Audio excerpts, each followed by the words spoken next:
Melhor do que já foi, mas aquém do que a gente imagina que seja um modelo ideal.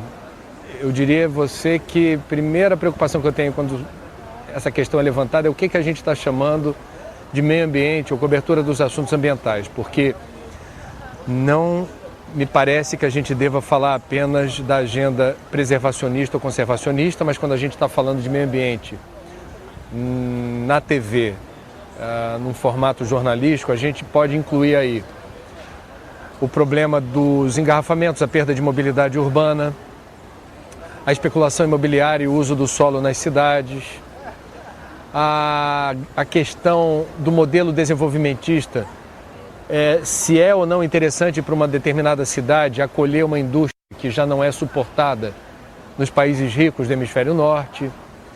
Há uma discussão sobre isso. Não, vai gerar emprego, renda, aumenta a arrecadação, mas existe um passivo, existe um impacto. É um assunto ambiental. Quando a gente fala de produção de alimentos e o que a gente pode melhorar nesse sentido em relação à redução de agrotóxico, uma maior vigilância em relação ao licenciamento de transgênico, uma política pública mais focada em alimentos orgânicos. Tudo isso, na minha concepção, está dentro de uma pauta elástica denominada ambiental. Então, temos uma questão semântica. Quando você fala meio ambiente na TV, estamos falando do quê? Para mim, meio ambiente é um assunto transversal, alcança indistintamente todas as áreas do saber e do conhecimento e, portanto, todas as editorias dentro de uma redação. Nesse sentido, a gente já vem cobrindo o meio ambiente há muito tempo. Agora, a cobertura a reboque de uma crise ambiental, a percepção que há um senso de urgência no setor público ou privado, no comportamento das pessoas, físicas ou jurídicas, isso é novo e está melhor do que já foi.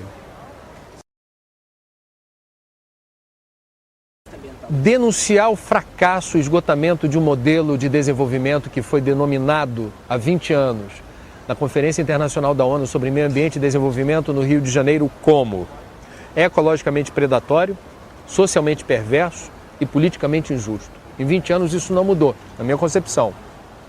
O papel do jornalismo é denunciar as contradições, os paradoxos, o esgotamento, o fracasso, a falência desse modelo. Ele vai contra a vida, é um modelo ecocida de desenvolvimento. A par disso, sinalizar rumo e perspectiva. Quais são as saídas? Quais são as boas práticas, os bons exemplos? Quais são as boas empresas, os bons gestores públicos? Quais são as comunidades que estariam fazendo a diferença na construção de um mundo melhor e mais justo, de um mundo sustentável? A mídia precisa ser vitrine de soluções. Ela precisa mostrar o norte magnético da bússola, junto com a denúncia do que não merece mais crédito. Eu acho que esses papéis, eles estão ou precisam estar bem definidos dentro da função social do jornalista. Certa vez, na Universidade do Estado do Rio de Janeiro, eu participei de um encontro na área da educação e fui convidado para falar sobre meio ambiente. E lá eu aprendi uma coisa muito importante. Em respeito aos pedagogos, a gente não deve, enquanto jornalista, se autodenominar educador de nada. Quando muito, o jornalismo promove a educação informal. Nós não temos os rudimentos da pedagogia. O jornalista tem faro para notícia.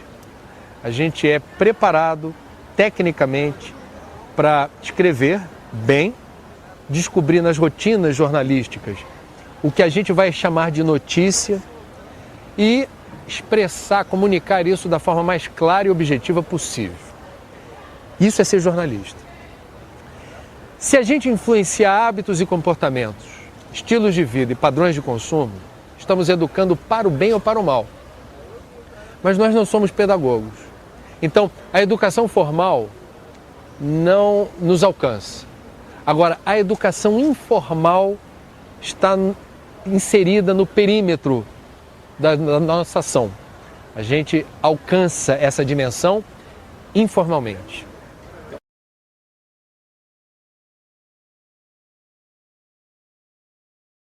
Nós temos que ter o senso ético, o cuidado moral e assumir a responsabilidade de que nossos textos, a palavra escrita ou a palavra verbalizada, bem como as nossas imagens, elas influenciam pessoas. Então a gente precisa descobrir a melhor maneira de influenciar as pessoas, mas influenciar de uma forma que não seja proselitista. É muito arrogante que um jornalista queira, digamos, doutrinar ou catequizar quem quer que seja. O ideal é que a gente tenha sempre esse cuidado ético de mostrar todos os aspectos de uma determinada realidade, de um determinado fato, e que o ouvinte, o telespectador, o internauta, o leitor, faça juízo de valor em relação a esse tema. Entretanto, a imparcialidade é uma utopia. Eu entendo que a gente sempre vai dar um colorido, a gente sempre vai determinar algum tipo de ponto de vista, a gente sempre haverá de editorializar da forma mais sutil que seja um material jornalístico. Não se aprende nas faculdades, eu acho que é um déficit na academia. Quem procura a formação de jornalista dificilmente vai ter a chance de ser informado ainda na escola, ainda na universidade, sobre a enorme responsabilidade que é estar na mídia, que é fazer mídia, que é estar inserido em redes, que é comunicar para um determinado grupo de pessoas uma determinada informação. A ausência dessa formação, desse alerta, tem causado enormes prejuízos em diferentes instâncias.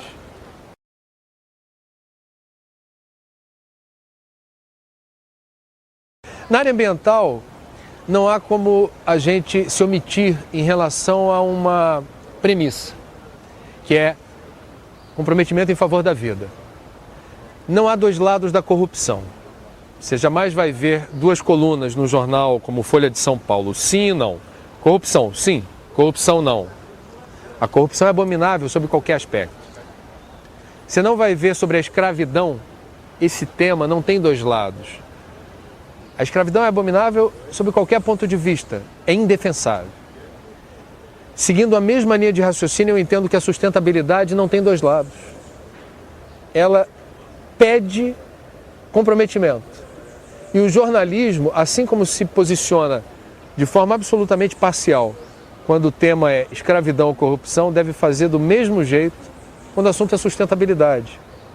A sustentabilidade, este é um conceito que, dependendo de quem o utiliza, ganha uma certa elasticidade.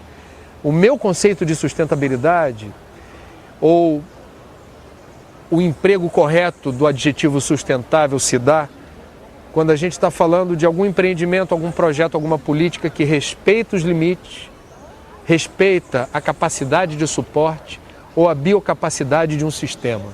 É dar o passo do tamanho da perna. É preconizar o equilíbrio e a harmonia com um planeta que é um só, os recursos são finitos, sabendo usar não vai faltar. Ser bem informado em relação ao meio ambiente significa estar preocupado. Ser jornalista e bem informado em relação ao meio ambiente significa ter um compromisso com a disseminação das informações que devem inspirar uma nova atitude. Isso é engajamento.